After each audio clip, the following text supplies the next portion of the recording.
Alright, so Galaxy Z Fold 3.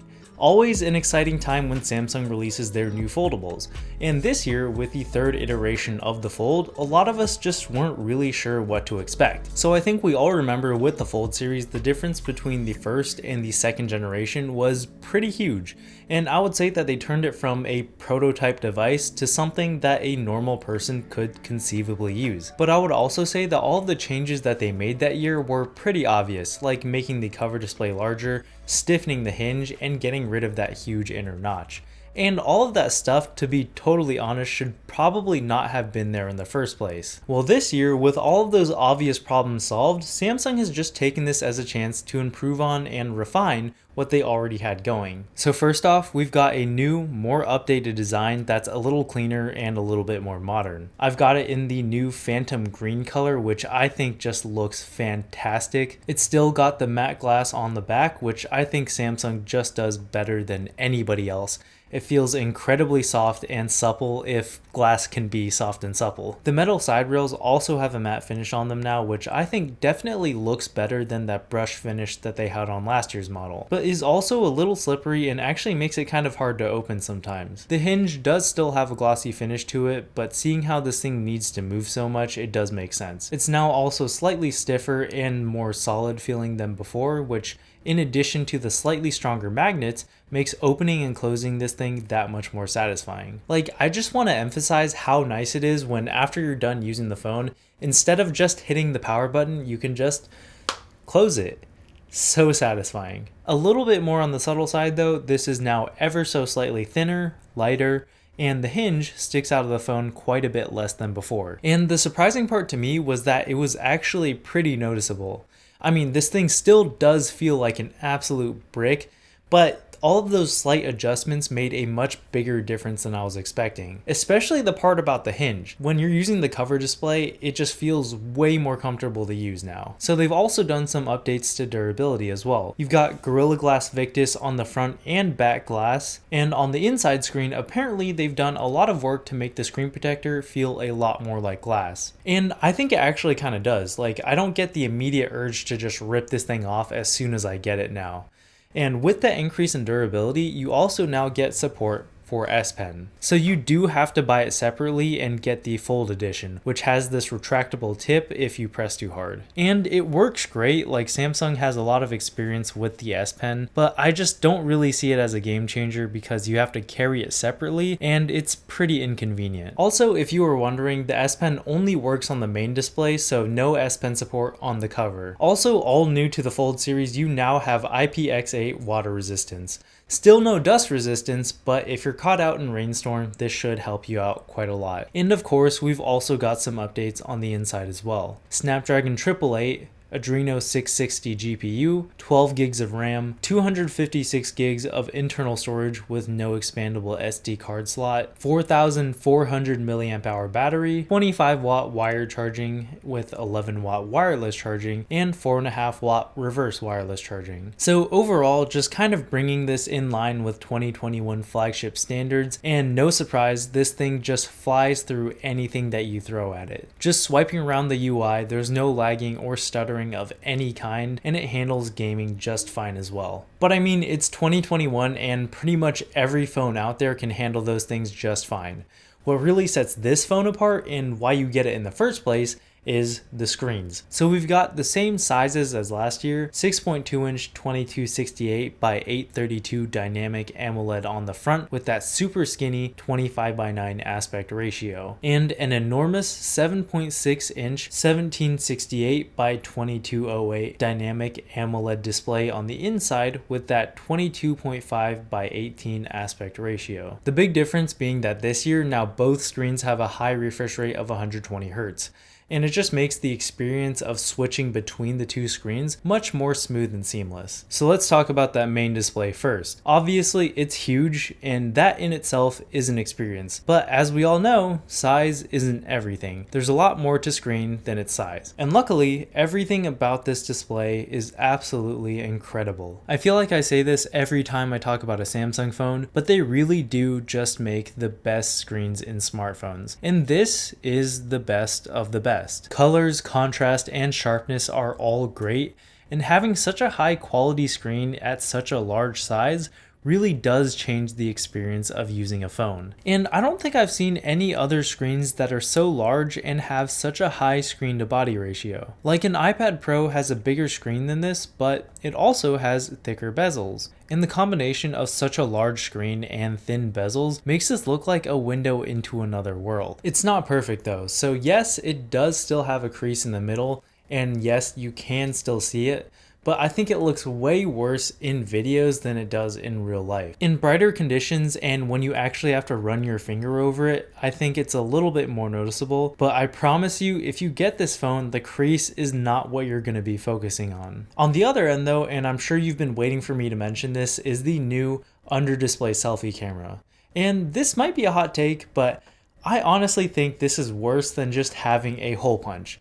At least as it is right now. So on darker backgrounds, you can still see the circle where the camera is, and it's no better than a hole punch camera anyways. But on brighter backgrounds, there's this very noticeable screen door effect that is visible from all angles. And this might just be an optical illusion, but it kind of looks like it's shimmering all the time, and I just find that my eyes are constantly being drawn towards it. Now, when there's a little bit more going on in that area, it's a little less noticeable and it actually blends in quite well. But I think for the most part, this was a huge miss for Samsung. I mean, it doesn't totally ruin the experience of using this big, beautiful display, but I really wish they would have just stuck with a regular hole punch camera. Now, moving on to the cover display, the actual quality of the screen is great, on par with the main display, and now that it's 120 Hz, it's just as smooth as well. But I'm gonna be honest, I just do not like using this front cover display at all. So it still does cover the entire front of the phone, which is great, but just like last year, it still has that 25:9 aspect ratio, which is just really skinny and results in quite a few quirks. The keyboard is tiny, and if you have anything but the thinnest fingers, you can expect to make a ton of typos. You get huge letterboxing in pretty much any kind of video, and if you use vertical YouTube, the player is actually kind of hilariously small. And just doing pretty much anything on here feels really cramped and kind of uncomfortable. And the inner main display kind of suffers from a lot of the same issues, but just in a different way.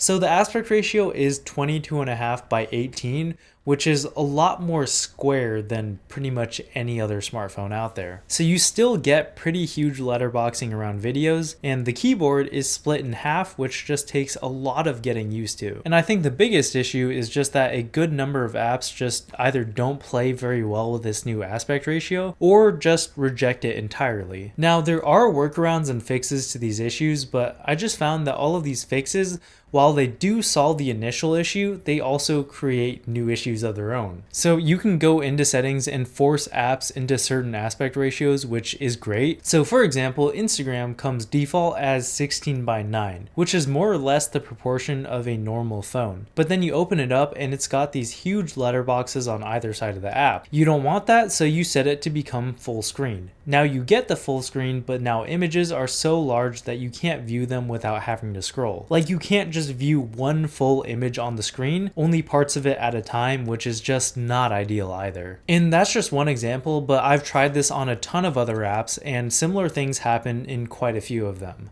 And it's especially frustrating in games where if you force them into full screen mode, then you totally lose functionality of certain things that are vital to the game. Also, with the keyboard, you can set it to cover the entire width of the screen if you don't like the whole split keyboard thing, but then you have to reach really far with your thumbs to reach those middle keys, which is also not ideal. So yes, there are fixes to a lot of the issues that I just mentioned, but all of those fixes just result in their own set of issues.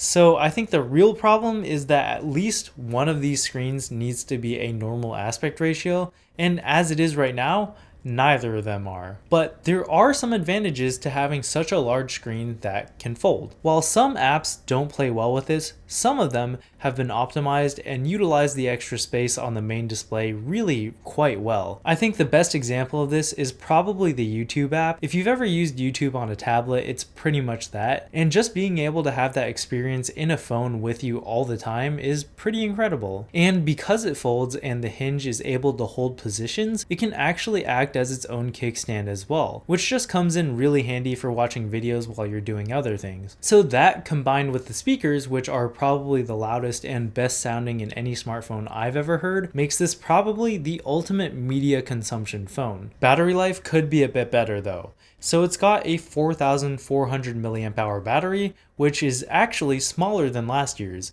And that combined with now both screens being 120 Hz, you can really start to see the battery life take a hit. I was hitting 50% well before noon, and by the end of the day, I was really trying to limit how much I was using the phone because I was really scared I wasn't going to make it. Now lastly, let's talk about the cameras. And this thing has 5 of them. So it's got a 10 megapixel selfie camera on the cover display, 4 megapixel under display selfie camera on the main screen, and the triple sensor main camera system on the back with a wide, ultra wide, and telephoto, all 12 megapixels. So the photos from the main camera system and the cover display selfie camera are all fine. I mean, pretty much what you would expect from a modern Samsung phone. If you've ever seen them in the past, you pretty much know what to expect, and it's pretty good. But the new under display selfie camera is a different story, and I'm gonna be honest, I really don't think they should have put this in here.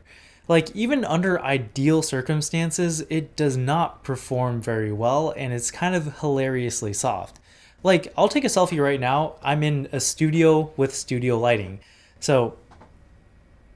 And I'll just overlay that on the screen right now, and I don't think I need to say anymore. The picture speaks for itself. But then if you get into non-ideal situations, it just gets worse from there.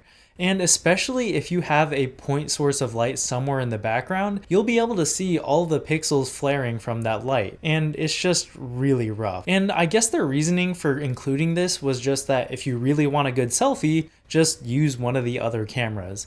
But I just feel like that's not really the right way to go about it. I don't think it's ever a good idea to say, if you don't like it, just don't use it. And I just really don't think that this new under display selfie camera is ready for prime time. Like, I do think that that is the goal eventually, I just don't think it should have been put in this. My other issue with this camera system doesn't really have so much to do with the quality of the photos, because like I just said, other than the under display selfie camera, they're all fine. It more has to do with the fact that this isn't the best that Samsung has to offer. And it just feels kind of bad when you spend $1,700 on a new phone and it's not the best that they have to offer. And I hate to end this on a negative note, but I feel like for this phone to really take off and for people to really adopt foldables, there can't be any buts. Like, this has to be better than traditional glass slab phones in pretty much every way. Like, you get this big, beautiful display, but some apps don't work well with it. Or you get flex mode, but it's really thick and heavy. And to Samsung's credit, they have been closing the gap. Like, this year they made it thinner and lighter and added water resistance. So I am glad that Samsung keeps on innovating and improving in the foldable space. But as of right now, as nice as this phone is, I personally would not want to use this as my daily driver phone. Anyways, those are my thoughts. Let me know what you think in the comment section down below. Remember to smash that like button, and if you enjoy content like this, think about subscribing and hitting the bell so you don't miss anything. As always, thank you so much for watching, and I'll catch you guys in the next one. Peace!